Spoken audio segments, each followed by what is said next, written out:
to another episode of the Knitting Jungle podcast. This is actually episode 20. And in case you're new here, hello, my name is Sarah. Thank you for clicking on this video and I hope you like it. In today's episode, I'll be talking about 5 finished objects. 3 of them are really small though, and one of them is a machine knit finished object. I also have 2 WIPS, so it's safe to say that the fall knitting is well underway around here. As always, I'll have all the information about the patterns and yarn I'm talking about up on the screen as I'm talking about them. And if you have any questions, feel free to leave them below. I respond to all my comments. Sometimes it takes me a few days, but I do see all your comments, and thank you so much for all the love on my previous video. Just like last time, I have a lot to talk about today, so let's get started right away. So my first finished object will be pretty obvious if you saw my last episode. This is my favorite sweater that I've made this year, maybe one of my favorites of all time for sure. And it's basically just become my entire personality. If I was a sweater, I think this would be me. So this is the Teru Sweater by Junko Okamoto, and she's a Japanese knitwear designer. This is just the most beautiful, unique pattern. It has kind of the illusion of a saddle shoulder that's shaped here in this color work, but it's actually just knitted flat all the way down here until the end of the keyhole, and then it's knit in the round. So the whole thing is knitted top down, and you pick up stitches for the sleeves and knit those. I made mine super long, which I love. I talked about this a lot in my last episode, so I'll just go over some of the basics in case you missed that one. So this is a project that's made only in one size, which is a little unfortunate, but there are over, I think, 400 projects on Ravelry, and you can see all different types of people have made this by adjusting their yarn weight or their needle size. The intended circumference for this, for the one size, the designer has made it to be 64-inch circumference, and I thought that was going to be a little too oversized for me, so I decided to use a fingering weight yarn instead of the DK listed, and I went down a needle size as well. So instead I'm using a fingering weight yarn and a 3.25 millimeter needle. The pattern recommends for the whole body section to be knit on a 3.5 millimeter needle, so I just went down by a little bit, but I think the real difference is by choosing a whole yarn weight class below the intended yarn. And this way I was able to get a nice, I think this is a great fit. It's still oversized, but fitted at the waist, and I think that's really flattering when I wear it with like a fitted dress or pants. And it's a little bit cropped, so I think it just hits right at the hip, and that's like a perfect spot for me. Right from the start, I was so in love with this project that by the time I was finished, I actually mourned the loss of not being able to work on it anymore. Like I would wake up in the morning and be like, oh, I can't work on that. So I definitely think I'm going to be making another one, and I would like to do it with a thicker yarn and kind of make more of a jacket version of this. And maybe I'll go with a darker base color and then have a lighter contrast color for the color work. So the pattern and the yarn are both the stars of the show in my opinion. This is the Rambler yarn by the Woolly Thistle. They're out of a few colors, so I'm gonna have to watch closely to see which ones come back in stock, because I definitely would like to make another beautiful sweater out of this. It's a non-superwash wool, and it's a yarn that they've developed themselves, and it's intended to be a nice natural sock yarn. So there's no nylon in it, but it's a 3-ply yarn that's got a really high twist. It makes it really sturdy and durable, and since it's such a round yarn with the 3 plies, it makes color work and twisted stitches like this, like the stitch definition on this is incredible. And it's really soft. I've also have the matching slippers, which I held a few months ago. I held this yarn double and made slippers out of it. I just self-drafted this pattern based on another slipper pattern I have by Scandiwork, and I had to add like 10 rows for my very long feet, but I'm already starting to wear these again because my house is pretty cold in the mornings, and I wore these for months before the summer, like late winter, early spring. I was still wearing these, and they're holding up perfectly. So I have about half a ball left of this natural gray color, so I'm still planning to make socks at some point, and I'm definitely going to be making it out of this Rambler yarn. So the color, like I mentioned, this is natural. The lighter color is a natural color, and the contrast color is called a Golden Fern. It's like a beautiful yellowish brown color that I think is perfect for fall. Overall, I used 4 skeins of the natural color and about a quarter skein of the Golden Fern color. So I still, even after making the slippers and the sweater, I still have my same ball of that Golden Fern color left, about a quarter ball. So maybe I'll make some color work socks with those 2 colors. Sorry if I'm jumping back and forth a little bit here. I'm just so excited and happy about this sweater that my thoughts are a little bit jumbled. So like I was saying, I made this a thinner gauge. So the original sweater has a 20 stitch gauge and mine has a 28 stitch gauge. So it did take quite a while, but I was so addicted to the pattern that it really flew by, and like I said, I was really sad when I was finished. The pattern is really well written. I love Junko Okamoto's writing style, so I definitely want to try another one of her patterns as soon as possible. Besides changing the yarn weight, I made I think I made 3 different modifications.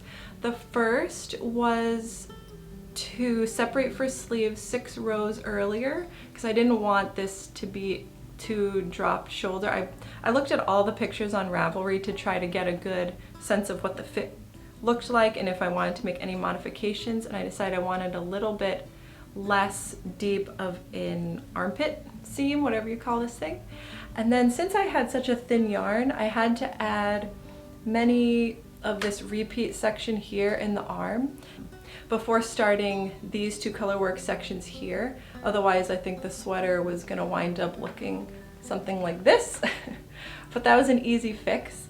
And the third thing that I did was I changed the ribbing on the hem and the sleeves. So hers is a beautiful twisted kind of ribbing that actually, it's from where it starts, it kind of travels down and around the body, and I thought that was gonna bother me in the body. It would probably look like I made a mistake having the ribbing twist like this. It'd probably be fine in the sleeves.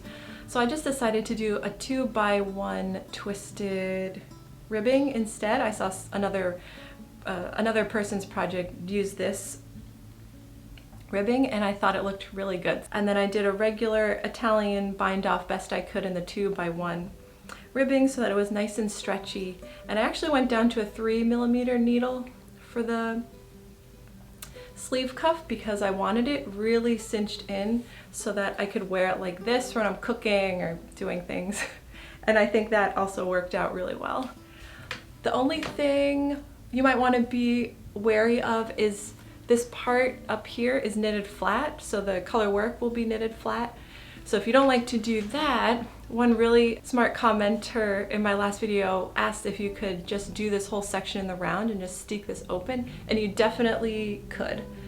I think that'd be more work for me. I just decided to knit this flat. Oh look, I feel like you can really tell now.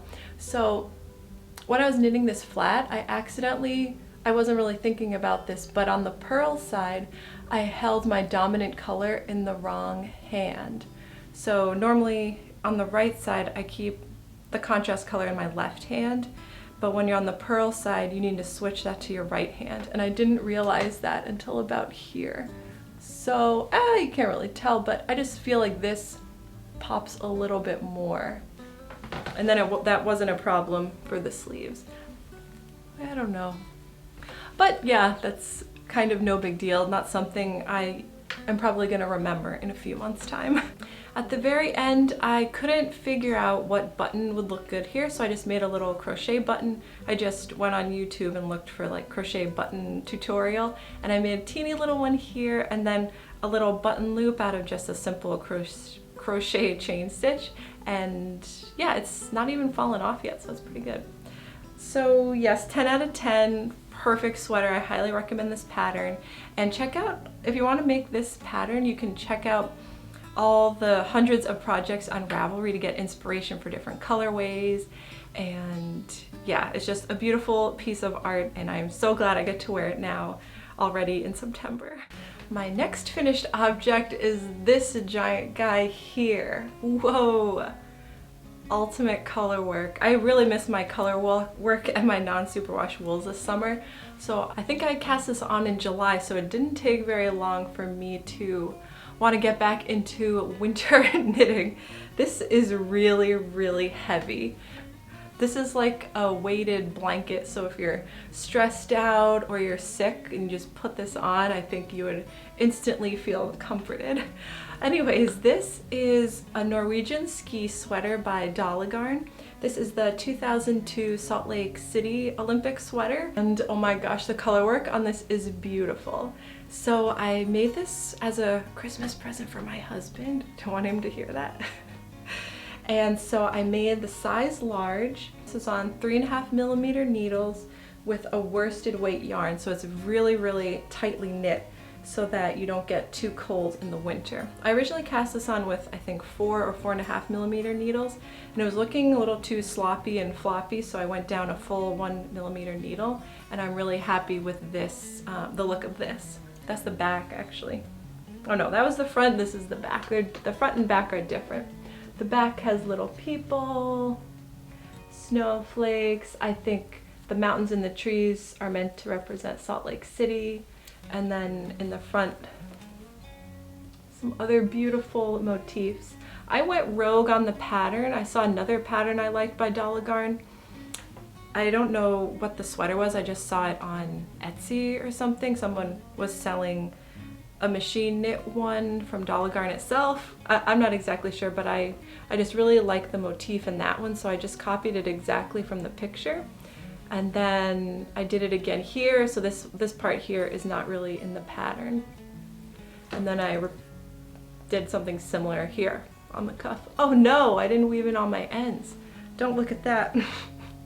Since it's kind of a rustic non-superwash wool, I'm not too concerned with ends. They'll just felt themselves up nicely on the inside, I'm assuming. So the original pattern is meant to be knit bottom up, but I did top down because, yeah, that was pretty easy to do. And the pattern does not have you steek the neckline, it has you knit colorwork flat for a few inches, but instead of doing that, I steek the neckline because I prefer to do that than knit flat. And then the armholes are also steeked, so it was just a big tube for a while. And then, yeah, I cut the sleeves open and the neckline. So one thing I'm actually really concerned about is maybe it is too large. My husband had been, he saw me working on this and he thought it was looking really big, and I was just pretending I was going for an oversized look this winter. But I think maybe he was right about it being like too oversized. So this one has a width of 49 inches and his chest is like maybe 42 inches. I don't know, but when I try it on, it's like pretty big. So, and I can't have him try it on for like a couple months. So yeah, there might be some surgery on this in the future. I did decrease a little bit here on the body to try to bring it in on the hips, but it didn't get brought in enough, I think. Luckily, it's really long. I think that's good, because another sweater I made him was almost a little short because I guess, I don't know, whatever. He's got a longer torso than I thought. And then the sleeves are also pretty big. So there is a real concern that he might not fit into this or look good in it, or he just might not wear it. So I'm thinking of making another backup sweater since I have so many more months to go before Christmas. And I think this looks really cute on me as like a little tunic mini dress oversized situation. So, oh, and the neckline is a little bit wide. It has more of like a beautiful, like a more feminine, like wide open neck. So, okay, so that's a concern, and we won't find out for a few months, but I might knit him something else just in case this gets transferred into my closet. Well, we share a closet, but you know what I mean. So to steek the arms, I marked exactly where the side seam was and how far down I wanted, and I sewed 2 lines on either side of one row or one column of knit stitches. After I sewed that, I cut the column of yarn right in between, and then I felted that open seam allowance a little bit just to help it get nice and stuck, although I'm positive it's not going to go anywhere. And then the original pattern has you knit the sleeve bottom up, so like from the hand up to the shoulder, but I didn't like that. I didn't trust that I was gonna have those two fit perfectly, so I just decided to pick up stitches around the armhole opening, and then I could figure out exactly what things were gonna look like and the arm length and everything. And that worked perfectly for me. And then for the neck, after you seam the shoulders together, I marked where I wanted the neck to be cut. I took a piece of thread and kind of marked out the neckline, and then sewed on my sewing machine a line a little bit below where I was gonna cut, and then I cut it.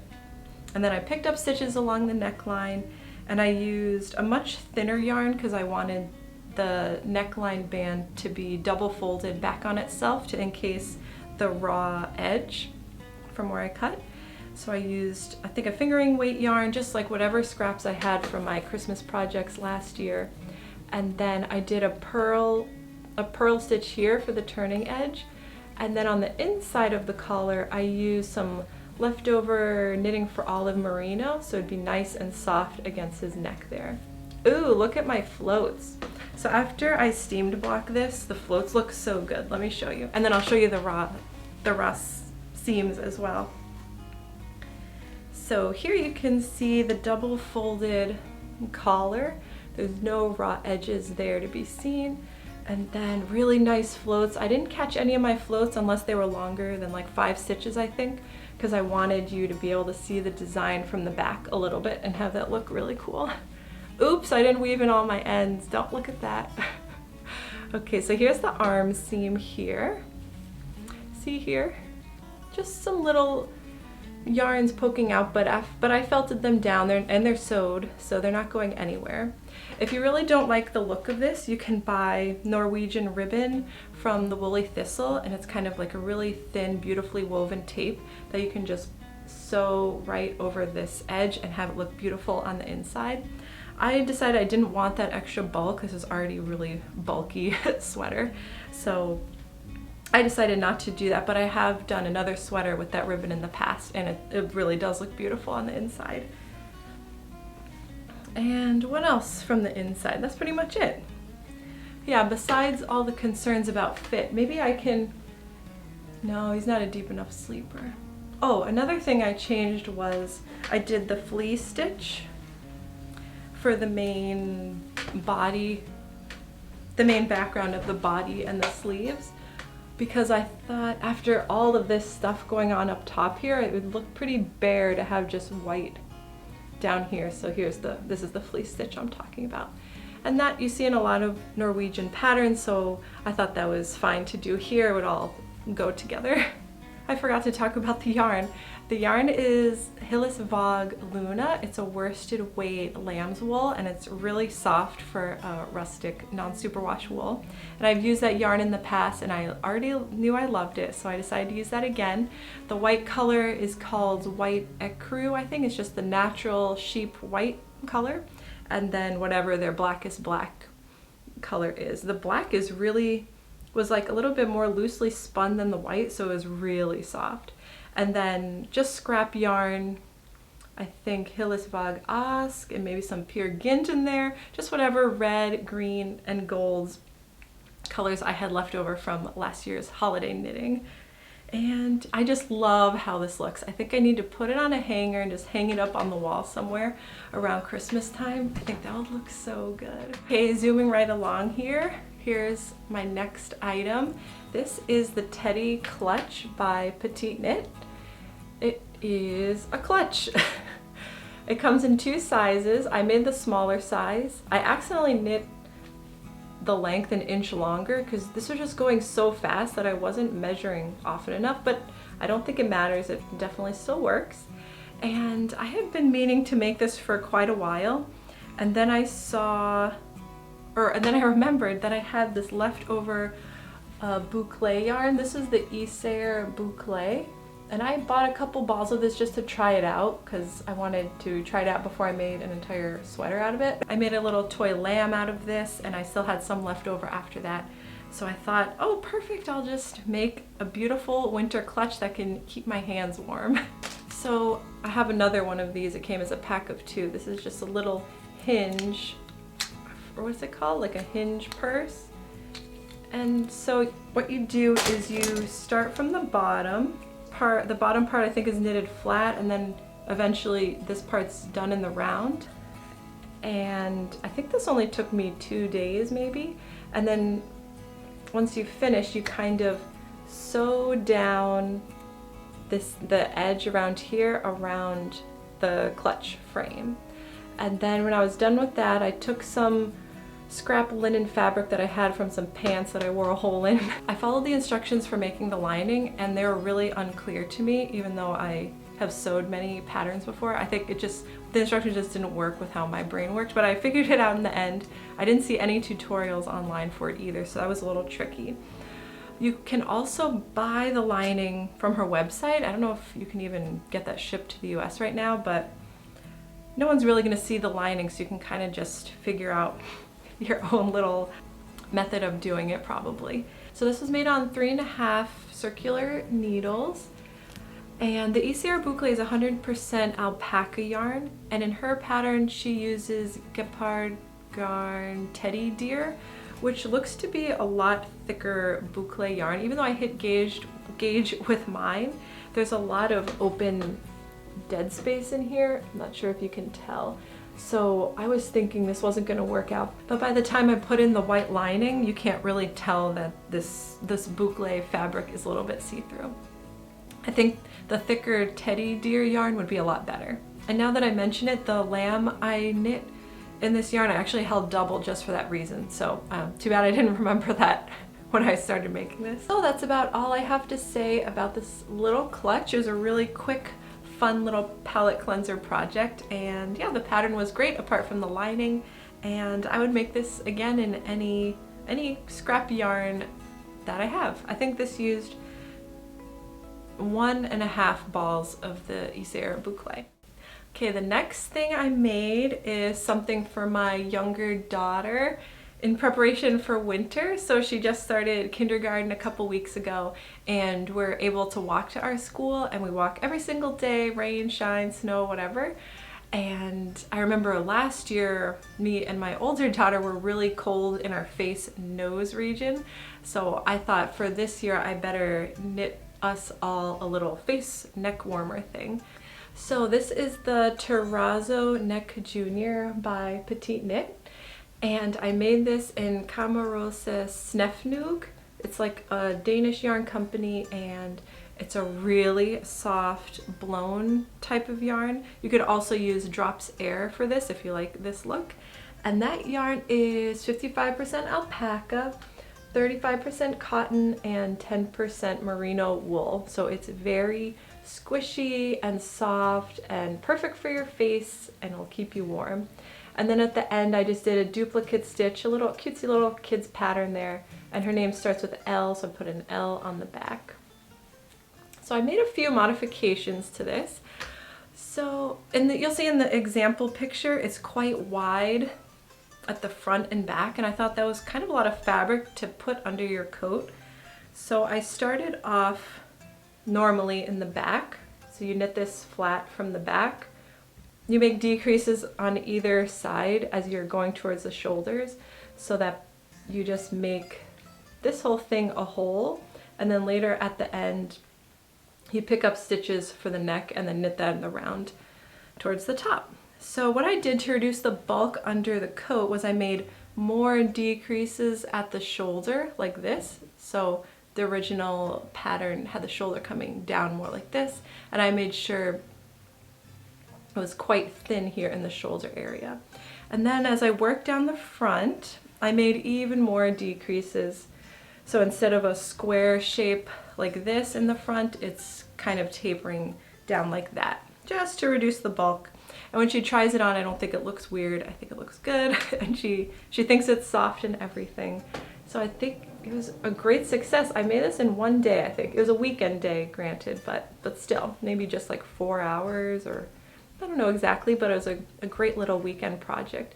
And I really like this twisted stitch detail here on the sides. So this pattern is knit on 4.5mm needles, which is a US 7. It has a 17 stitch gauge and it comes in only one size. So yeah, quite a simple make with a little pizzazz with the twisted ribbing here and then the duplicate stitch. You can really make it your own for your grandkid or your kid or some other kid, you know. You could put their favorite little animal here or something. Really customizable kind of pattern, and I highly recommend it. I have to make my older daughter one now as well. She thinks this one is too itchy. She doesn't like alpaca. So for hers, I'm gonna use this yarn I got in Barcelona. It's like a merino cashmere yarn. So that one's gonna be incredible. I'll probably be fighting over it. And if there's any left of that one, I'll make mine in that same yarn as well. That one's a fingering white yarn though, so I think I'm gonna have to hold it double. Okay, my first whip, I guess, is this. This is really weird. I have 3 petite knit patterns today, which is really unusual for me. I think in all my projects I've only knit 1 of her patterns, but today I've got 3. I guess I just wanted some nice basic pieces this month. So this is her zipper sweater. You can see I'm maybe halfway done with the body maybe, and I have not installed the zipper yet. And this pattern comes in 9 sizes, and I think it's meant to be made in an Aran weight yarn with a 15 stitch gauge and on 5mm needles. I'm making it with a little bit thinner yarn. I'm holding a DK weight yarn together with a mohair, and I went down to a 4.5mm needle just because I liked how these stitches looked. I'm really into tight gauge knits right now and no gaps and loose knitting. I think knitting looks really nice when it's really tight gauge with less gaps. So since I went down needle size and yarn class, I would normally make a medium or a large, but I'm making an extra large in this one, and I think it's gonna fit very well. So I wanted to do an interesting colorway for this, so I chose a contrasting color for the neck band collar area, and then I took that down here. This is going to be like the zipper facing area, and then I'm also going to have this beige yarn in the pockets, maybe either the top of the pocket or the entire pocket itself, and I'm going to have the ribbing, the hem of the body and the sleeves be in this beige yarn. I'm pretty sure I have enough of this. So the beige yarn I'm using is the Natural Worsted Merino from Coast to Coast Yarn Company. And this is like the softest yarn I've ever, no, it's not the softest yarn I've ever felt, but I don't think I've ever knit with like a really, really soft merino before. Not that I can remember. And this is so beautiful. It's tightly twisted, so I'm not that concerned with pilling. And I wanted the softest yarn up here by the neck. So this, oh, okay, and then the brown yarn is actually a camel yarn that's held with silk mohair. So the camel yarn is by the company called Ula Plus Leah, and this was a Kickstarter program, and they get their yarn from sustainably focused herding cooperatives in Mongolia. So they process, dye, and spin all the yarn there in Mongolia, I believe. So their core values are that they have a small footprint. So this one is the baby camel in the natural sand color, and it's really soft. I'm not sensitive to alpaca, but since camel and alpaca are in the camelid family, or whatever class of animals that is, I don't know if that would bother anyone with an alpaca sensitivity, but I find this to be very smooth and soft. This is what it looks like. So they also, besides camel, they also have yak and possibly cashmere yarn. And the herders that they source their wool from brush the camels once per year in the early summer, I believe. And yes, 100% baby camel wool from free range camels.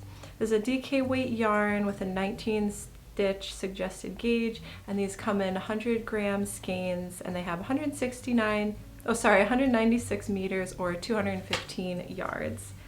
And yeah, I think this is just so beautiful. I think it's really cool to knit with camel. I'd like to think that maybe my ancestors might have worn a camel-made garment or blanket, so being close to this kind of fiber is very exciting to me. And then I wanted to play with textures, so I've got this neckband, which is quite a regular merino looking thing, and then I've got this fuzzy stuff going on here. So I kind of like the contrast between like a crisp type of fabric here and a fuzzy fabric here. So the silk mohair I'm using here is the Isair silk mohair, which is quite pricey, but the drops and the Knitting for Olive silk mohairs I find scratchy, and they've shed a lot more. I did a shed test many episodes ago where I rubbed all 3 of these silk mohairs on some black leggings, and I think the Isair one not only is the softest for my skin at least, but it also doesn't shed at all. So I think this is an investment piece in terms of the silk mohair, and quarter zip sweater is something I wear a lot in the fall and winter. When I have a casual day, I kind of just throw this on over my workout outfit and run out the door. So I was thinking it's gonna be worth it in the end. And also this color is very close to my skin color, so, or maybe it's a little bit cooler, but I thought with the golden silk mohair, it would kind of take it into a different type of shade maybe. And then I don't know if the camel will pill or not, but the silk mohair will counteract any pilling. And then, oh, another reason why I wanted to contrast color was to have this beautiful color up near my neck, so it wouldn't be like too much skin color right on top of skin color. And then I'll have this beige, like I mentioned, at the cuffs and the body hem, so there'll be enough separation between a skin color and this camel color. The silk mohair color I'm using is number 63. So in terms of construction, this is knitted from the top down. You start here at the collar and you just do a big flat panel of twisted rib. So I folded it in half, and then you knit it down into this row right here. So it's very thick double thing. And the reason why it's double is because, so this is the wrong side you're looking at here, and you take a few stitches here and you put them on hold from the inside layer, and that is going to be the facing for the zipper. And I'm realizing that since I did this interesting color work here on the right side of the zipper facing, I kind of caught those strands here for when I was changing the color. And so I think I'm gonna have to pick up a few more stitches and make the facing a little bit wider, just so I can cover all of these weird caught floats here. So that's no big deal. I think that'll be fine. And then the rest is just knitted top down flat until you get to the bottom of the zipper area, and then it's knit in the round. And then all of the increases are raglan increases, 2 at the front and 2 at the back. And that's pretty much all I've been doing, just going down in nice easy stockinette, and I've been watching US Open tennis while I do that. So it's the perfect project to, you know, just mindlessly watch tennis and knit on that at the same time. I really like how it's turning out. It's the type of project where when I'm finished at the end of the night, I just lay it out and I admire it for a few minutes, so that's when you know the project's going really well. And the fabric is so beautiful and soft. And one other thing, when I joined in the round, I thought it would be weird to have the brown part just start here, so I extended the beige a little bit so that when it's all closed in, it will make more sense, like a little zipper placket facing, if that makes sense. The pattern is really well written, very easy in my opinion, very straightforward, and there's tons of projects on Ravelry, so I already know it's like a well-reviewed pattern. So yep, that's my first whip. Let me just show you the 2 yarns I'm using next to each other. See, it's beautiful. This is number 63, this golden silk mohair, and then a cooler brown here. Really happy with those. Okay, the last thing I'll talk about today is another WIP. This is the Miles shirt jacket by Ozetta. This is typically made in the unspun yarn Mancha-Lopis, and I decided I didn't have that. So this is kind of a scrap buster project, which is why it's got this fun little color block type of design.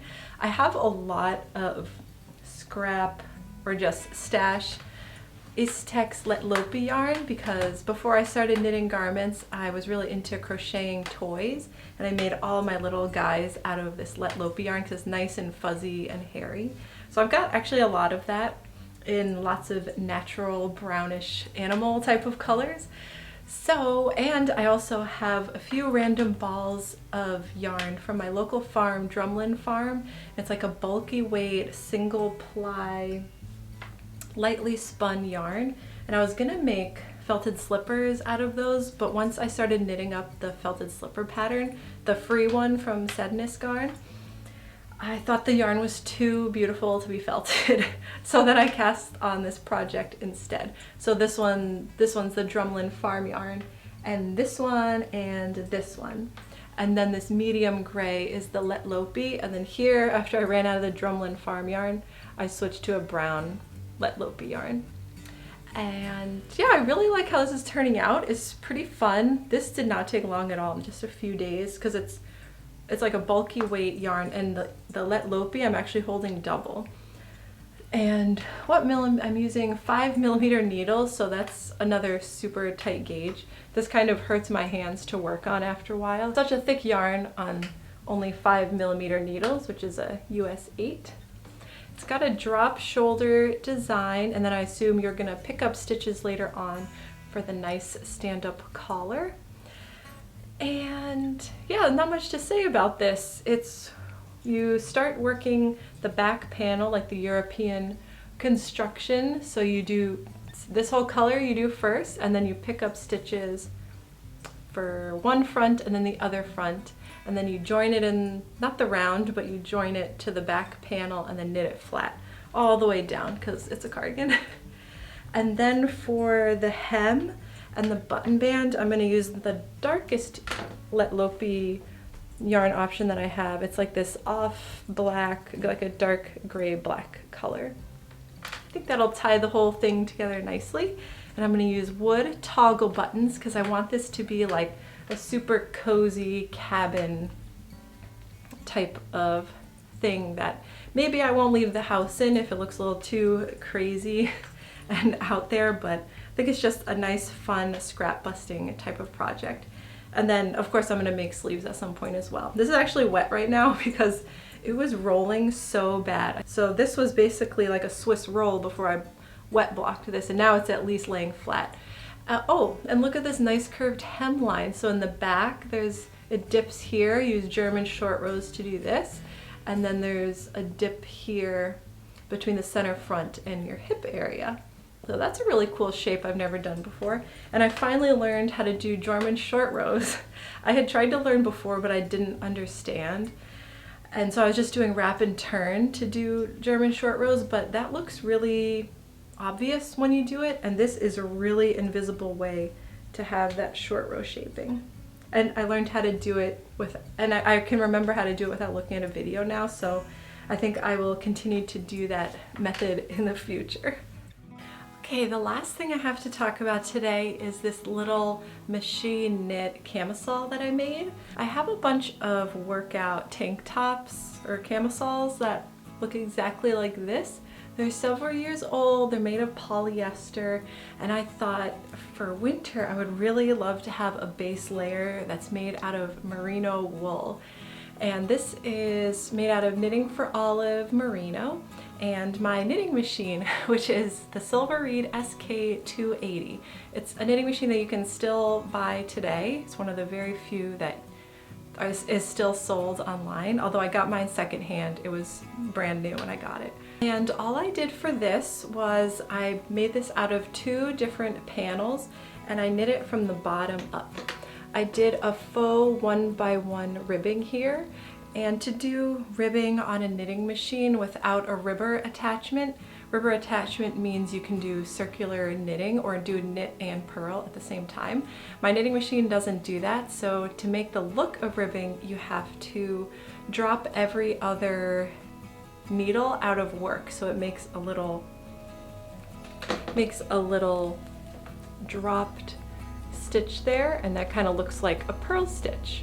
So I measured my camisole exactly, based on a swatch of the Knitting for Olive Merino, I calculated exactly how many stitches to cast on for each panel and where exactly to start decreasing for the armhole shaping, and then for the front of the garment, I cast off a certain amount of stitches here at the center front, and then as I went up, or as I kept knitting upwards, I would cast off more and more stitches until just maybe 6 or so stitches were left for the 2 straps.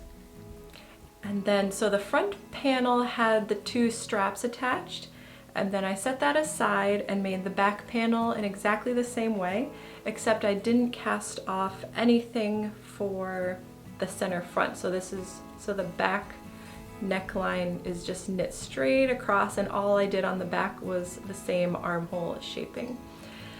And then I just grafted the straps to the back panel with is it called a Kitchener stitch or just grafting? Either one. And then when I tried it on, I was shocked to see that it actually fit. It has maybe an inch of positive ease, and on my knitting machine I use tension either 6 or 7. And whenever I make a swatch on the knitting machine, I make it nice and big, because by the time you take it off the machine, you have to stretch it vertically to really see where it's gonna fall, because the knitting machine tends to stretch things out horizontally more than what they will end up being in the end. So I made a bunch of different swatches at the tension 5, 6, and 7, and then I just chose whichever one I thought looked best. The Knitting for Olive Merino is not that soft of a merino, I've noticed. So at the tighter tensions, I found it to be pretty rough. So I went with a little bit looser tension, and it's a little bit softer now. It doesn't bother me for sure, and it's gonna be a great layer, a warm base layering piece underneath this sweater or any of the other sweaters I make. And it was a great wearable trial. And I do have some other random Knitting for Olive balls. I think this one took maybe 2 balls, I can't remember exactly. For machine knitting, the planning takes a really long time, probably an hour or 2, and then actually knitting it up and sewing it all together is just maybe an hour or less, unless something goes wrong. Nothing went wrong this time. Luckily, like, no stitches were dropped, which is the #1 problem with machine knitting. And yeah, just a nice, quick little successful project there. So I think that's all I have to talk about today. I hope that was a little bit of a shorter one, but I'm not so sure. I also went to the very last Brimfield Antique Show. The last one of the year is in September, and me and my mom went to that, and I got several antique little crafting tools, and I think I'll be sharing that maybe next time in case you're interested. The selection at this show, we went on Wednesday. So that's like early on, I think it starts on a Tuesday. There were so many antique crafting tools this time. That's usually what I'm on the lookout for. And usually I find nothing, but this time I saw so many beautiful things, like handcrafted darning eggs with like a checkerboard pattern. I saw a yarn winder from the 1850s, it claimed, and it was so beautiful. It was like $300 though, but I had actually seen the same yarn winder last time I went in May, and it was half price this time because it's like the end of the year, they're just trying to clear out. But I didn't get it, but it was half price, which could have been a good deal. Anyways, I hope your fall is off to a great start. Let me know what you're working on in the comments. If you can't tear yourself away from hitting the like or subscribe button, I totally understand. But I do hope to see you again here next time. Have a great weekend. Bye.